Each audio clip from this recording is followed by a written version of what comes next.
Welcome to the When Gaming Podcast, where we play games, we talk games. I actually forgot the intro. It's been a while. I am Matt. You bullshit. I am Matt, and I'm here with not Ryan. I'm actually here with my brother Mitch. Mitch. Ciao. Ciao. Mitch, where can people find you on Twitter?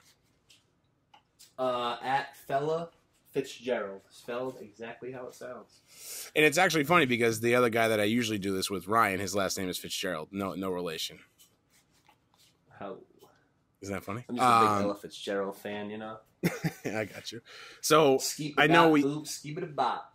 I said we were streaming Blackout, but that wasn't ready for us to play, so we're streaming Apex Legends, which is Season 2 anyway. It's opened up today. So Kick it off, baby. At the time we're filming and we're recording this, so we might as well just get right into that. So let's jump into a game, and then we'll roll right into the podcast. We'll roll right into what? The rigmarole. Oh, God. All right, we're going to play without the HD textures. I hope you all can handle that. Bear with us. Ready up. What have you been playing, Mitch? I kind of know what you've been playing, but tell the people. I've been playing, new games. I've been playing Mordhau. Mordhau's fun. It's extremely frustrating. It seems like the game just exists to troll me, but it's a fun game. It's an interesting game. Explain what it is. I mean, it's not. So it's just like it's kind of like Battlefield, but like you're knights, and like you're just swinging, hacking each other up. It's like 32 on 16 on 16 or 32 on 32, whatever it is. And they have like a battle royale, which is a little bit less fun. You have to be really good because it's a lot of one-on-one fights, but it's a fun game. I mean, I would suggest anyone interested or mildly interested to check it out. But I've been playing that, and I've been playing. Go ahead. It's so I played with you a little bit. It's very frustrating because it's not just. I mean, it's for the most part, it's melee medieval weapons. So you're going in there like wanting to just swing wildly, but it's like you have different grips for different weapons. You have, and there's one you can play as a hunter, right? A hunter is what it's called. They have the bow and arrow. Yeah, you can make different classes, though. You get, like, skill points, and you can make your own classes. Most people do that, but, like, that's one of the defaults that you get. Yeah. It was fun. It's very frustrating, though. Look at these fucking things just in the middle of the map. I know, it's going to be an interesting game. Yeah. I wonder where Beastmaster's taking us. Yeah, I know. Beast mode. All right, we're going to the corner. Beast mode. Cool, so what else you been playing? Mordhau? That's on Steam? And then just like I've been playing Dota a lot. I've always been playing though. What are you up to right now as Dota. far as hours go with Dota? I'm embarrassed to say.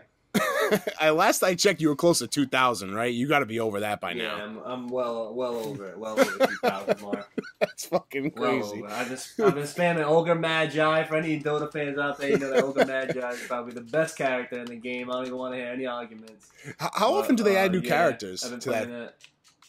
About as often as probably like Overwatch or this game or like pretty much any other. I mean, they keep it. They're constantly like tweaking abilities and skills and things like that. So it keeps the game fresh. They always got like new metas and they got the international and all that bullshit. But it's just a great game. They're fun on RTS games, and Dota's a great game to play. Nice. And you said it's very unforgiving though. Yeah, it is. Yeah, Age of Empires. I've been playing Age of Empires since 1999. It's one of my favorite game of all time. And they're coming out with HD soon, HD Age of Empires, which I'm real excited for. Yeah. Because it's gonna be fantastic. Oh man, again, I'm under attack over here. Where are they at? Oh, our guy's down. Beast mode's down. He's down. I see him. He's down. He's done for. That's fun. And then also Warcraft, right? But so vanilla Warcraft isn't out yet, right? Reforged. Right. Oh, that's what you. That's what vanilla isn't out, but I did get. No, it's not out yet. But that's I'm really gearing up for that. Reforged. It looks incredible. I mean, anyone who played Warcraft back in the day knows that was a fantastic game. And it's just I'm boned. I'm screwed. But yeah, it's a great game.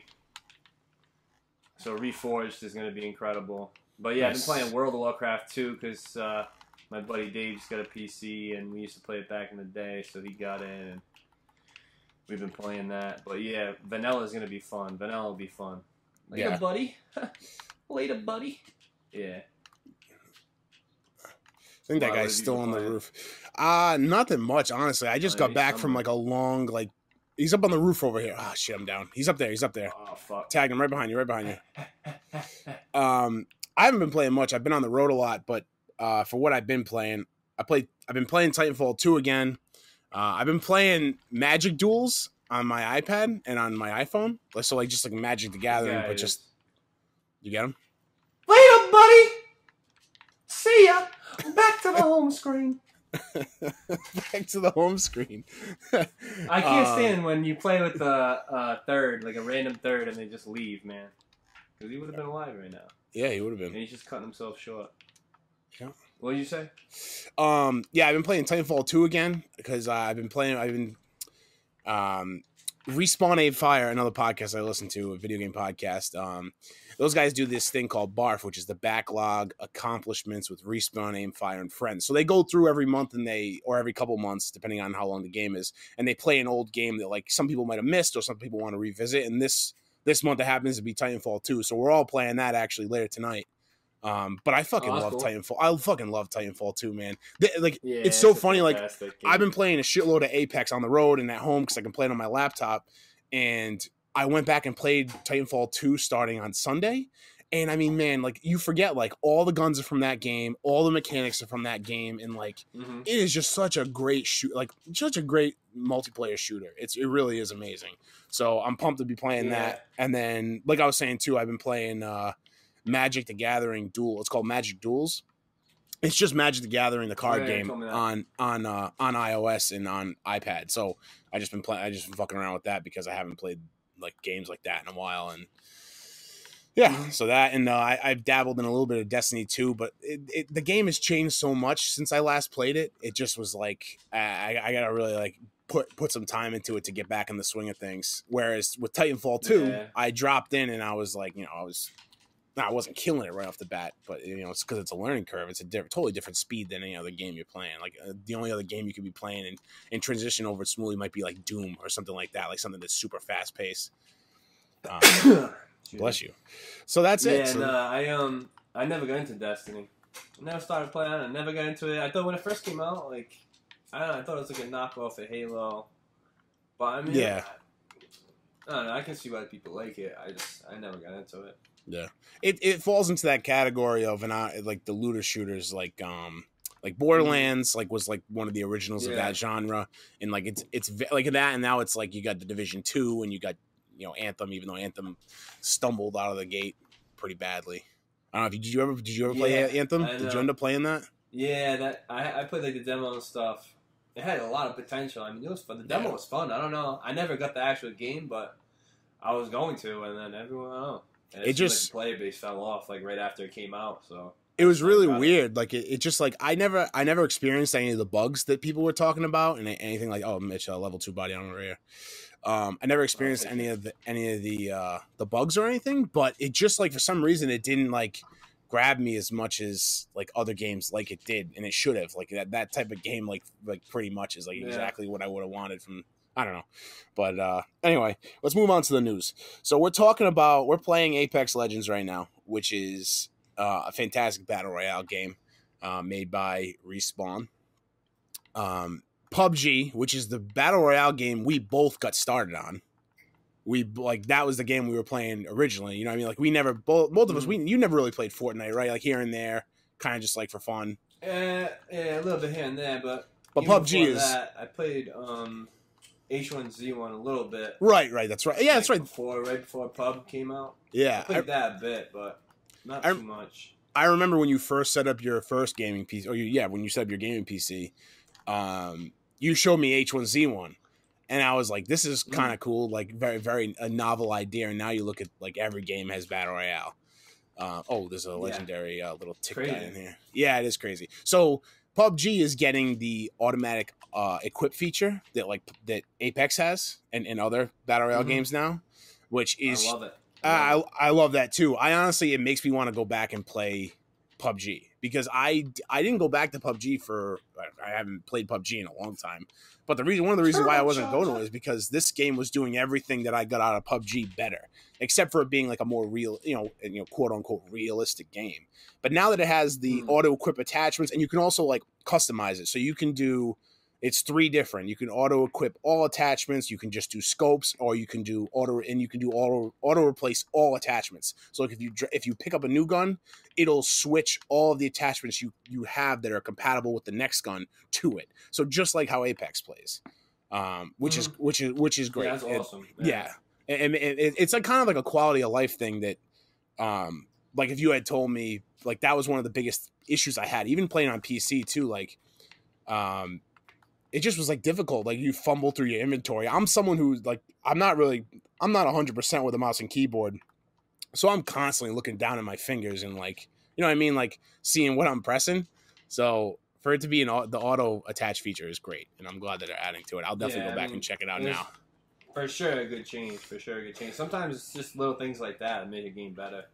I mean, they had a lot of issues to resolve when PUBG first came out, but now they kind of got it under control, and I'm glad they're adding stuff like that, keep it fresh. And have you been playing? Great game. Yeah, have you been playing? Cause I know you still have friends that play. Yeah, I mean, I play there, and like Justin and them, they play like every day. Really, they still play pub? Yeah, they're on right now. That's crazy. That's crazy. That's awesome. It's just pub. It just turned. Yeah, I mean, it just turned into a slow game for me, and I just if you're gonna play casualty, I feel like casually. If you're gonna die playing, if you're gonna play casually, then this is a better game. I feel like. Yeah. PUBG can get a little stale sometimes, a little boring. Yeah. There's a lot more fast paced and better for the average player. I feel like. Yeah. Well, did you add this EVE Online thing? Yeah. So. Do you know what EVE Online is? I downloaded it. It's a big thing, but like not that too many people know exactly what it is. There's a huge following, but I'm not one of the people that has followed EVE closely. I have it downloaded. I don't even know if I have it still installed anymore. Yeah. It's like so. It's just like a huge MMORPG, and it's like super complex. It's all ships, right? It's all just ships. A crazy game. Yeah, it's like outer space. Like it's pretty fantastic. I mean, kind of like what Outer Worlds might be, and it's like it's just crazy. They had like a battle on it, like a couple of years back, or I don't even know. I mean, I never played it, but it was like something like 7,000 players were involved, and it's like this crazy thing. Like people had the heads of like corporations and alliances and stuff like that. Like imagine being the head of a corporation in this game, the biggest corporation in the game. There's something like 7,000 like 2,000 solar systems you can jump to. It's like a crazy big game. And like there was like this battle that cost like some whatever the in-game currency was, and it came out because it's like I guess it's like microtransactions in the game, and it came out to like the battle ended up costing altogether, like the destruction of the battle cost like the players like $300,000 in like real money. Like that's how much the battle cost. Like I don't know, it's like stupid shit like that. Like it's crazy. Like I don't know, but and so like last week, I guess the developers of the game or whatever, with no warning, released like a band of like NPCs, like pirate NPCs that have just been causing chaos. And so like last week, like everyone logged on, and like it's like a permanent thing. It's like a permanent like MMORPG. Like I guess like alliances logged on, and their ships are getting like attacked, and like they get pillaged by these NPCs, and no one knows. And it was like the first time, I guess, where like the NPCs pose like a real threat to like the human players online. And it's like this big thing, and everyone was scrambling. Like when they logged on that day, everything was getting destroyed. It was pretty crazy. I mean, super in depth, super complex. It's a pretty crazy game. I feel like if that's up your alley, then you're not gonna find a better game than that. Yeah, it's funny because it's not a new game by any means, but it's so awesome that the creators are able to do things like this and turn the player base on its head. That's I heard a little bit about that. It's like they just released like this new race of NPCs or whatever, and just like they're causing chaos. It's amazing. That is amazing. The little bit of like you're talking about complex. The little bit I played of that game, I remember like I had my like whatever ship I started with, and like I got in my first battle. into battle, and I'm pretty sure it was an NPC. It wasn't even another player online. I would have got I would have been used as a mop. You have to like match. You have to like match orbits around other players. You have to like project the trajectory of your ship and your guns and how far like the guns need to be offset to like because they're moving and you're moving, so you have to kind of like shoot a little bit in front of them. And all the guns have different like settings and abilities and all this. It was crazy, but yeah, it's funny that they keep complex. Yeah, it's funny that they keep adding stuff like that. I don't think it's ever a game I'll ever like be into, but it's always fun. Like I love hearing the stories about like how they add new things to the game. That's funny. Like that war thing you were talking about. Like I'd never heard that before. That's hilarious. Yeah, it's got ready. I had some facts on deck with it. So bring it up. Bloodbath. The name is called the Bloodbath of BR5RB. Is that named BR5RB? Is that named by Yeah, it must be. I think it was the name of one of the factions that battled in it. So it was like. Let me see. We got people up there. I'm sorry, my volume of my mic might be. One squad left. Let's get the win. Man down. They're over there, Mitch. I got my ult. Right? Yeah, I know. You want to like try to rush them? Yeah, let's fucking go. Try to win. This is crazy. I have 500 grenades, man. I have so many grenades. Should I hit him with the drop? I don't even see him. Slowly. Be very, very quiet.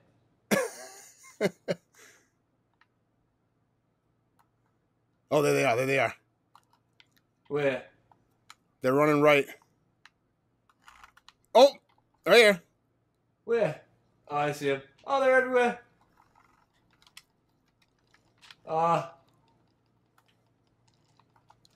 Dude, oh fuck, I'm down.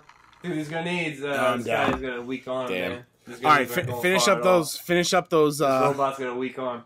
All right, so wait, let me get this game. Second place. Not bad. Second place for the first time. Alright, so it was called the Bloodbath of whatever it was. Bloodbath of BR5RB. It was a massive scale virtual battle, blah, blah, blah, blah, blah. Largest player versus player battle in history. Pitting the Clusterfuck Coalition and Russian alliances against N3 and Pandemic Legion. Whatever the fuck that means. Those are like the groups of the factions that were involved, I guess. It was 21 hours long, over 7,548 player characters overall, and a maximum of 2,670 players at one time in the system. That's bananas. So BR5RB must be the system that they were battling in.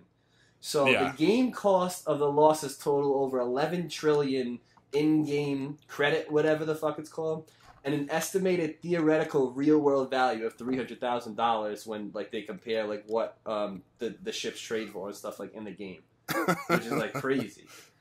That's bananas. Yeah, it's nuts. It's nuts. And then this is cool. Was the coolest part, I thought. To commemorate the sheer size and cost of the battle, the game's creators, CCP Games, erected a permanent monument in the system named the Taitamaki, or so I don't know, it's a weird name, consisting of non-salvageable capital shipwrecks. So that's pretty crazy. That is bananas. I love that though. Like that's like world build. Like that's world building. Like that's Second Life shit. Like that's crazy. I love that. Yeah, that's a great. That's just great. It's all around great. And fucking must have been bonkos. That's funny. You got any more EVE Online facts, or are we moving on? No, we can move on. That's all I had. I just thought it was funny because they had the big update last week. Yeah. Have you? I know you don't have. Well, you haven't opened your Switch yet, but have you heard of Tetris 99? Like the Battle Royale Tetris game? No. So it's exactly what it sounds like. It's 99 or it's 100 players or 99 players. You're playing a Tetris board, and there's 99 other people on your screen playing their own Tetris matches, and they can send blocks to you. You can give they can send blocks to you. You can give blocks to them, and whoever's the last person still playing Tetris wins the Battle Royale. It is really fantastic. Cool. It is really, really cool. It's on Switch. It's it's a Nintendo Switch exclusive right now. But there's another company putting a game called Tetris Royale in development, which essentially is a mobile version of Tetris 99, and it's gonna include like a solo marathon mode, daily reward challenges, and the classic 100-player competitive mode battle royale for Tetris. I was reading, I was listening to Kind of Funny, and I forget who said it, but they were talking about how the developer who making this game didn't even know Tetris 99 existed on the Switch. It was just like, I think it's just like this Chinese company who's developing it for iOS, and they just didn't. I guess they didn't know. I think it's a Chinese company. I have to look that up, but it's funny. How does it work though? Like how do you see what other 99 people are doing? See, I don't know what they're gonna do on. I don't know what they're gonna do on the iOS and mobile games, but on Tetris 99 on the Switch, all of the other player screens are very small. And they just like they eliminate as you start, because like looking at other people's screens doesn't really matter. You're really only until you get down to like the last few. We got people with us. Yeah, we got a ton of people with us. You're only looking at your screen and playing like your game, so. Yeah.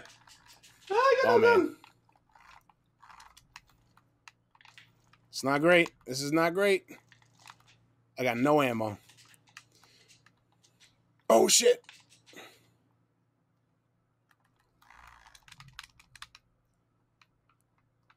Did we get him? I think so. Is there anybody left?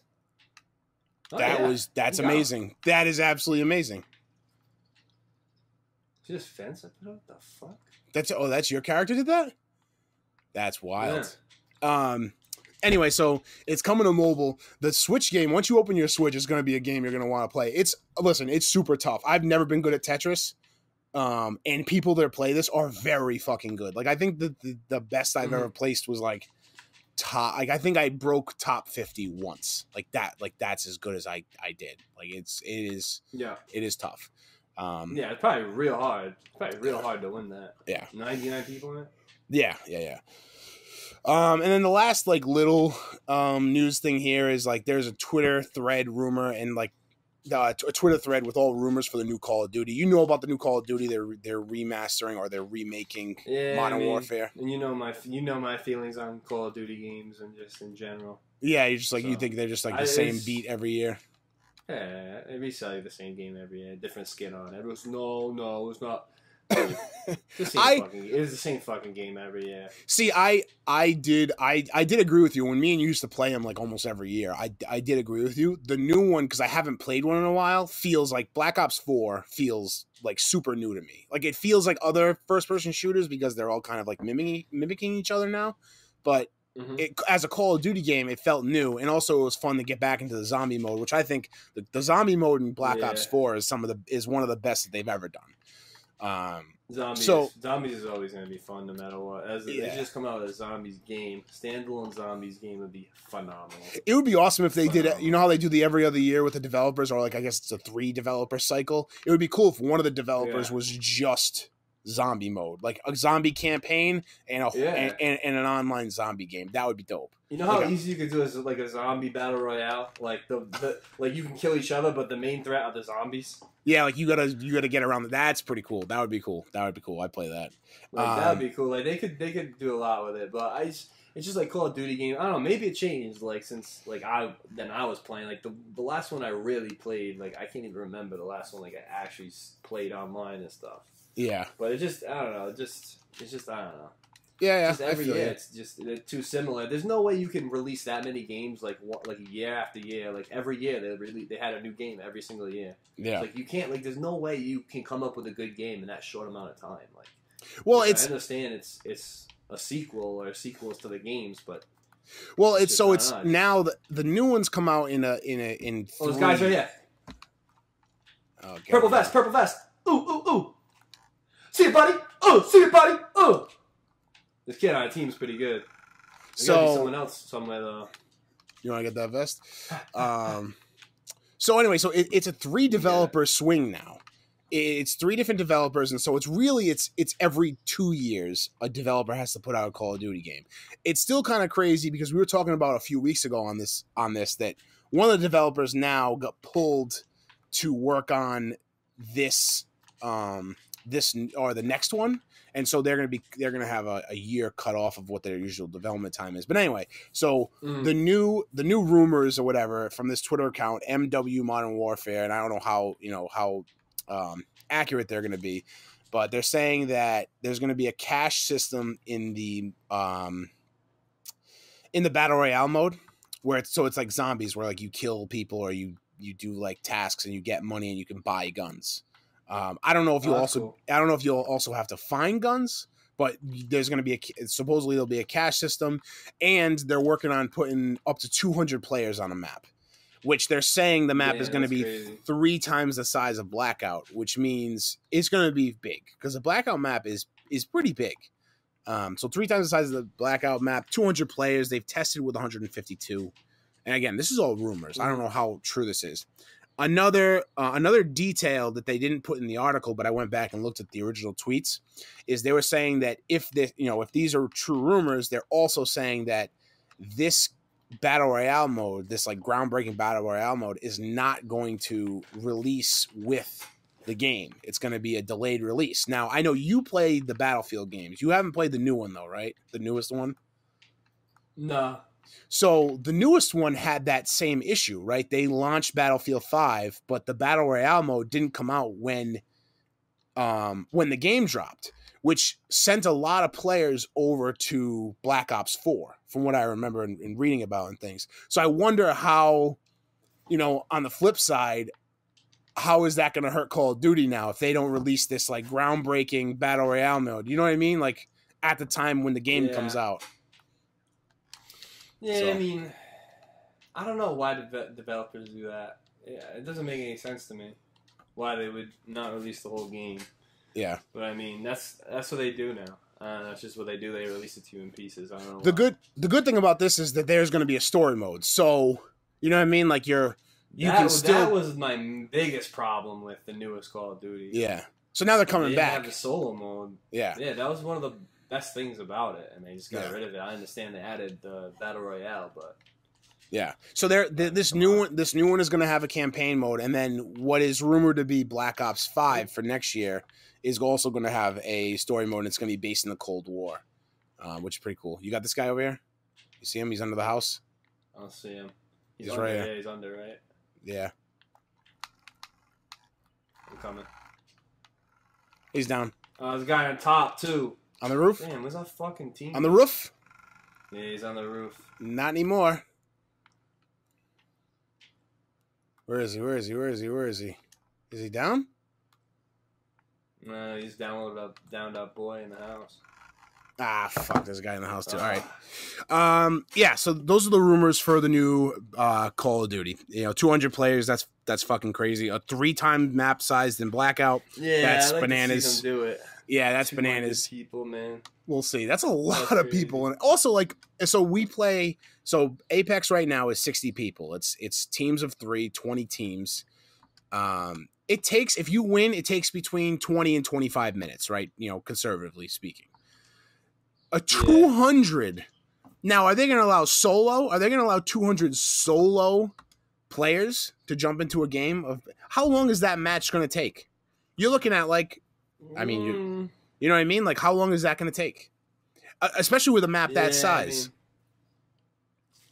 You're going to be in a match for a minimum of 30 minutes. It has to be. Yeah, I mean, but PUBG matches can take that if you make it to the end. Like PUBG matches can end up being pretty long. I forget how. Do you know what like the average is? Like, what's your average? It's a lot quicker. Oh yeah, if you win a PUBG game, you're probably gonna be playing for half hour, 40 minutes. I feel like. Yeah, if but you play to the end of the game.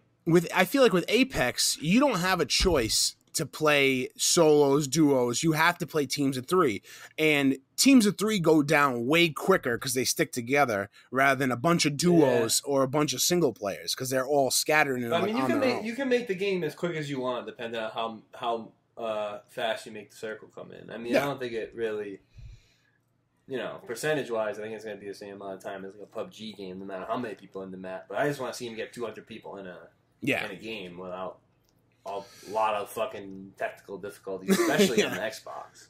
Right? Yeah. I mean, it's a lot harder. It's a lot easier to do something on the PC than it is on a console. So we'll see what they do. Yeah, I mean, it'll be interesting for sure. I mean, 200 people would be sick to have in one game. It'd be crazy. But it would be fun if you could join, like, it'd be fun if you could, like, join, like, matches with, like, other people that you know, like, on separate squads and stuff like that, I feel like, but that never happened because people would team up and shit, but... Yeah. Well, that's the same reason why they don't do... You can't join up with your friends in Sea of Thieves, or else it would just be, like, a lopsided affair if you could have, like, a squad of galleons running around. That's pretty much what EVE Online is. I feel like it's just the fucking game. It's like, well, that's built for that, right? I guess, right? It must be just built for that kind of stuff. It must be so cool to be in like a big faction like that, like a big what were they called? What were some of the factions called that you were saying? I don't know. One of them was a clusterfuck something or other. I don't remember. That's funny. It was funny though. It's a crazy game. All right, the last thing up here on news, the last thing that we're going to talk about is from Games Radar. So, did you watch Outer Worlds? The trailer for Outer Worlds? So, Outer Worlds is it's a game it's going to be made by Obsidian. It's the same people. I did see the first trailer. Okay. Yeah, I figured you saw the first trailer. It's made by Obsidian. It's the same people that made Fallout New Vegas and Fallout 3, or worked on Fallout 3, but Fallout New Vegas as well. And it just looks like this really cool open world RPG, like very similar to Fallout, It looks like Fallout. That's what I'm hoping. I'm hoping if they just give me Fallout in outer space, then I'll be fine with it. Because I can still, to this day, turn on Fallout 4 and just like... any Fallout really, except for 76, and just fucking play it like it's brand new. I had just as much fun playing it as the first time I did. If they give me something like Fallout in outer space, like I'm all over it. That's all they gotta do. I've been trying not to get my hopes up. I've been trying not to look too far into it. You know what I'm saying? Because 76, I was super excited for, and then it was fun for like the first couple of hours, and it was fucking stupid. So I think they made it better, but it's like it's tough. Like people like you, like and me too. Like I played it for the first few days, and then I never went back to it because it was bad. And it just it kills it for you. And a lot of people won't go back to it, won't give it a second chance. But anyway, so Leonard Boyarsky, who is an Outer Worlds designer and one of the minds behind the original Fallout, like Fallout 1. He talks about how the narrative is going to play out, and it seems like you're going to have to make a choice, kind of like how you do in Fallout 3. Like you can choose, like, I mean, there's a few different routes, but there's two main routes in Outer Worlds that you're going to be able to pick. You're going to be able to pick between, well, let's see, I have it written down here. There's two. This is a quote from him. There are two basic paths at the end, whether you side with Phineas or the board. That's kind of the first beat of the end, how you played and what was your choice. So Phineas Wells is the scientist who frees you from cryosleep. They show a little clip of it in one of the trailers. And then the board is a group that leads several companies in colonizing the solar system the game is set in. So it seems like Phineas is kind of like the down-to-earth, like, human figure, and the board seems like the corporation. Now, like, do you remember from Fallout 4 the company? It's the Institute, right? The company that your dad works for, or your I mean, well, spoiler alert, your son, right? Your son works for the Institute. It seems like that. Like I have a very like lab coat like suits like vibe to it. The board. So it looks like you're gonna be able to pick. I love playing RPGs like that where like Fallout 3 was great because right off the start, like you had so many decisions to make. Like, do you bomb Tenpenny Tower, or do you bomb, what was the city, the little city in like the pit? Adam. Do you blow up the bomb and listen to Mr. Tenpenny and Tenpenny Tower, or do you release the ghouls into the basement of Tenpenny Tower? And like I love those choices. And like you said, like Fallout in space, making those kind of choices is like, yeah, that's exactly what I want. out of a Fallout game. Oh, out of an RPG like that. So, and it just looks looks like it's gonna play just like a Fallout game, and I love that. Like, I just like it. It's like not the like, it looks great, but let's be real. It's not playing God. It's not like playing God of War. It's not like playing Wolfenstein. It's not like, you know what I mean. Like, it's not like a super polished game, but it's enough. That's all it needs. The gameplay is where it shines. Yeah. So it doesn't have to be super polished if it's a fun game. I mean, gameplay always rules. That's how it always is with me. Gameplay rules. I mean, look how many awesome indie games are are super good, like are super popular right now. And like, you know, the graphics are 8-bit, 16-bit, but it doesn't matter. It's the gameplay. Like, none of that matters. Yeah, so, exactly. Yeah. All right. That's it for news and everything. Do you have anything else you want to touch on that? Nah, not really. Nah, I'm excited for that. I'm excited for that game. Yeah, I think that's going to be like this. I mean, there's still so many. Oh shit, we got to move, huh? There's still so many games that I still want to play. But I think it's hard to play all the stuff that comes out. I'm starting to just like come to the realization, like, I delete games from my system now, like, that I started and I know I won't go back to, unless like I know I'm not going to go back to it. So I just like, what's the point? So I have to. Yeah, I mean, you have to let go. So nowadays you got to decide what you want to invest the time in. Yeah, there's too much stuff to play. There's too much stuff to play, and also like there's not enough time for like a middle of the road game. Like, it has to like hit you, or else there's too many other great games to be playing. I mean, that's how I feel, at least. Yeah. Mm-hmm. The last thing up on here, we usually do a esports wrap up, and Ryan usually does a Call of Duty League wrap up, but he's not here obviously, so I will not be covering that. See you, buddy. Because I don't really know much about it. But what I usually do is Overwatch League. So Overwatch League just finished their third stage, which is 3 of 4 stages before their final playoffs happens. Yeah. And they're doing, but the Boston Uprising are doing terrible. They are in close to last place. They finished 1-6 in stage 3. Down. Are you down? I'm so far away from you. Yeah. I know. I killed the guy. I tried to loot him. Anyway, so the Boston Uprising are terrible. That's my update for Overwatch League. They're terrible. Yeah, I watch Overwatch League here and there, like every once in a while. Yeah. But I don't know. It's tough for me to get into it week to week. I love watching it. I'll give you the same spiel that I give everybody about Overwatch League. Like, it's all about the announcers. The announcers make it. Yes, you're absolutely right, and I think the Overwatch League has some of the best announcers in esports. I've watched, CS:GO competitively on esports. I've watched Call of Duty a little bit, but I think that the way the production is set up for, the way the production is set up for the Overwatch League is just like, it's perfect. I'm not gonna be able to grab you, Mitch. Where are you? Well, actually, maybe I'll get you. Yeah. So yeah, it's all about the announcers. Here we go. Yeah, they make it. They definitely make it. If it wasn't for them, I probably wouldn't watch it. There's some, like, I could show you highlights of like some of the really good matches this year. I mean, one of the teams, the Shanghai Dragons, they were awful last year. I think they had I don't think they won a game last year in the inaugural season, and they made a comeback, and now it looks like they're going to make they're 11-8, and they're going to make the final playoffs if they do well this last stage. Which is pretty remarkable. That's and cool. They're up for an SP. How do the play? Oh, behind us, Matt, behind us. How do the playoffs work? Oh, I'm done for. I had no health. The playoffs. I'm gonna get killed. So the playoffs work. There's 4 stages total. I'm done. How come my third guy always leaves? I don't know. The playoffs are 4 stages. Every stage you play 7. Each team plays 7 matches against the other players. At the end of stages 1 through 3, you play a stage playoffs. It's the top 8 teams from each from that stage, and then at the end of stage 4, you take into account the overall rankings from all the other stages, including 4, and then you go into a final playoffs, which only includes 6 teams.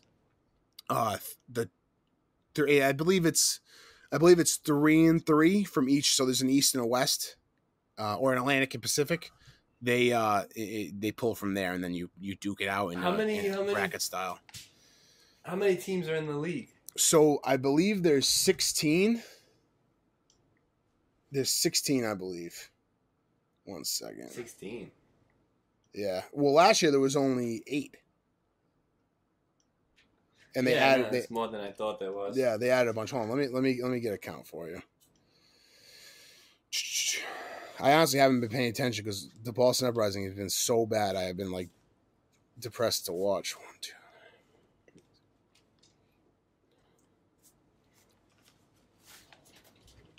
No, it's 20. There's 20 teams actually.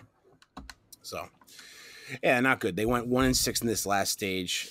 Overall, they're only 3 games out of making the final playoffs, but you know, it's tough to make that up because there's so many other good teams. The New York Excelsior and the Vancouver Titans are 17-2 and 20-1 respectively. They're juggernauts. No one's going to beat them. Yeah. They have all. Are they only? So it's teams from around the world then. They go to Shanghai and all that. Around the world. Yeah. There's Korean teams. There's a China team or a couple of China teams. A bunch of American teams. I believe we have a Canadian team. There's a Toronto team. There's Paris has a team.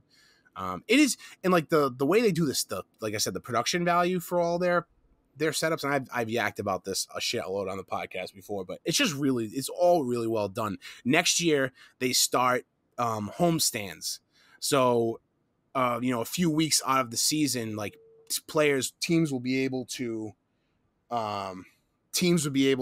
come in to their own turf. Like if the Boston Uprising will have a place where they can play and other teams will have to come visit them. So like traditional sports, like home and away games.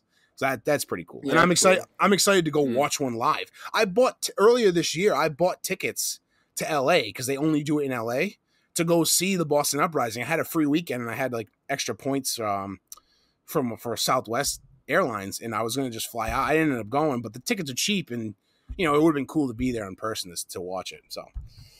But I think that's going to do it for the podcast. You got anything else you want to add? Thanks for filling in, by the way. I would have had to do this solo, if not. No, just buy Age of Empires HD edition. We need all the players we can get on there. Okay, if you had to pitch it to somebody that has played before, what would you say? And if you had to pitch it to someone who has never picked up an Age of Empires game before, what would you say to them to get them to play? So the people who have played it before, you already know it's the greatest game of all time. The graphics are better. Greatest game of all time, plus the graphics are better. Can I still type in? Hasn't played it before. Can I still type in the Big Daddy cheat?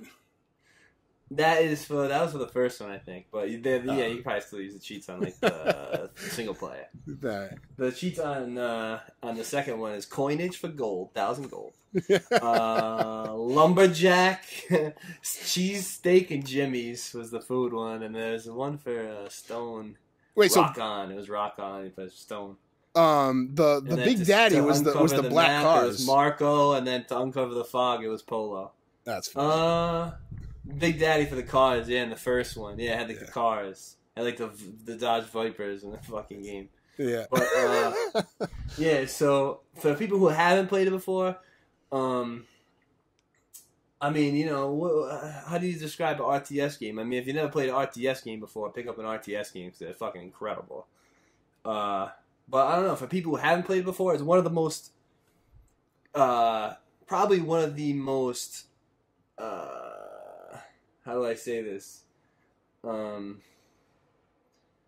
Balanced games that you'll ever play.